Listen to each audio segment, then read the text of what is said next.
Ismail.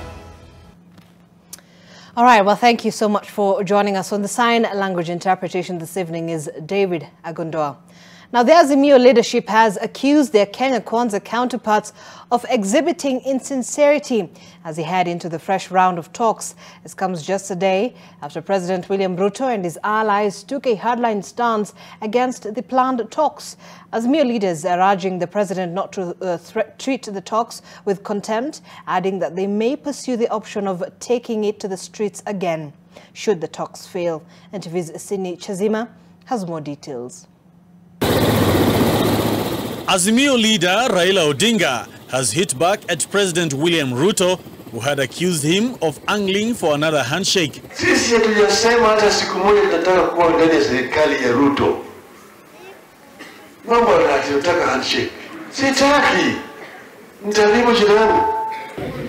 Leaders allied to the Azimio coalition have trained their guns on President Ruto and his allies, accusing the government side of showing early signs of insincerity, even as they gear up for the fresh round of talks. If you are serious about the talks, create a conducive environment for serious talks to take place.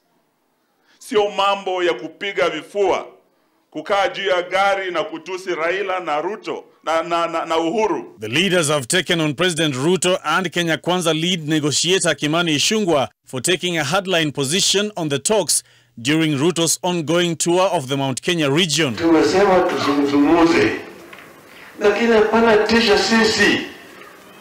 Sisi ni wengi kushinda watu yako. Wakati tunasikia viongozi wa kitaifa wanatembea huko nje, wanasimama wanasema watakalia hii watu ya Azimio ngumu. Sisi mnakalia ngumu. Mnakalia ngumu wale watu ambao tunawazungumzia kwa niaba yao. If you start going to the streets, alafu uanze kumock our leaders, you tell our leaders that we will go and talk somewhere in County Hall.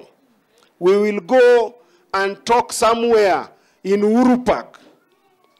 You are despising the people of Kenya. What is required is sobriety and maturity in the approach to issues. And we are coming as Azimio with open hands.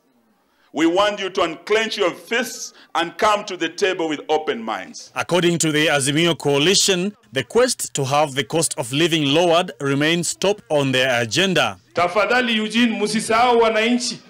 Kila wakati mnaingia kwa mkutano, agenda ya kwanza baada ya maombi mnaenda kwa unga. Maombi, unga. Mkutano ikiishia hapo ni sawa. Tena mkirudi siku nyingine, maombi, unga. Wakituambia unga 250, itarudi hapa 120 na imeteremka. Si tunatoa tunaenda nyumbani. Tukipanga kama ni ile IBC vile itakuwa reconstituted na wamesema si tunatoka, because we know our issues. Azimio has been threatening to file a case against police officers at the ICC, accusing them of using excessive force while dealing with protesters. Recently, ICC prosecutor Karim Khan, who was also President Ruto's lawyer at the ICC, was in the country, much to the chagrin of Azimio leaders. We get very concerned and we must express our reservations about the presence of Bwana Khan, who is the ICC prosecutor in Kenya, when Kenya is preparing to take charges for police brutality by the Kenya Kwanza regime to the ICC. As some politicians urge both sides to lower their egos, sijui kwa nini Kimani Ichung'wah na Mheshimiwa Kalonzo Musyoka wanaandikiana barua. Hii mabarua mingi wanaandikiana nini? Si wapigiane simu na wakutane na waanze mkutano.